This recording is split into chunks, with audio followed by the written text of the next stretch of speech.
தற்போதைய காலகட்டத்தில் பணப்பறிக்கும் நோக்கில் சமூக வலைதளங்களில் ஆண்கள் பெண்கள் போல் நடித்து மோசடியில் ஈடுபடுகிறார்கள் என்பதை நாம் அடிக்கடி கேள்விப்பட்டிருக்கிறோம்.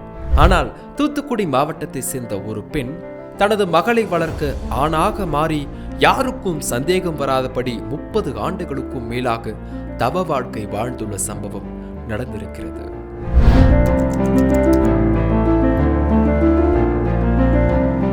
தூத்துக்குடி மாவட்டம் எப்போதும் மின்றான் அருகே உள்ள காட்டு நாயக்கம்பட்டி கிராமத்தில் வசிப்பவர்தான் 60 வயதான பேச்சியம்மாள்.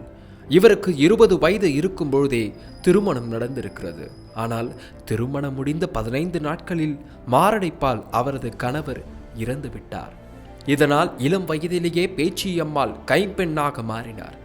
பேச்சியம்மாளின் எதிர்காலத்தை கருத்தில் கொண்டு அவரது குடும்பத்தினர் வேறு திருமணம் செய்து கொள்ளும்படி கட்டாயப்படுத்தி இருக்கின்றனர்.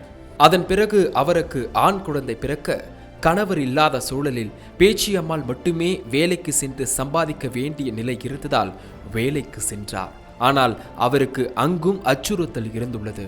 மேலும் தன்னை பாதுகாப்பதோடு மகளையும் பாதுகாப்பாக வளர்க்க வேண்டும் என பேச்சியம்மாள் முடிவு செய்தார்.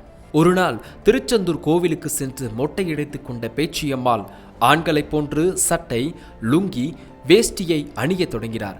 அதன் பிறகு தன்னுடைய பெயரை முத்து என மாற்றிக்கொண்டார். முத்து என்ற பெயரில் ஆண்கள் என்கின்ற அடையாளத்தில் பல ஊர்களுக்கு சென்று பல வேலைகளை பார்க்க தொடங்கினார். ஆண்களுக்கு எந்த விதத்திலும் குறைந்து விடாமல் ஹோட்டல், டீக்கடை, பெயிண்டிங் உட்பட பல கடினமான வேலைகளை செய்து கஷ்டப்பட்டு தனது மகளுக்கு திருமணமும் செய்து வைத்திருக்கிறார். பொது கழிப்பிடம் முதல் பேருந்து பயணம் வரை அனைத்திலும் ஆண்களின் வரிசையை தான் இவர் பின்பற்றுகிறார்.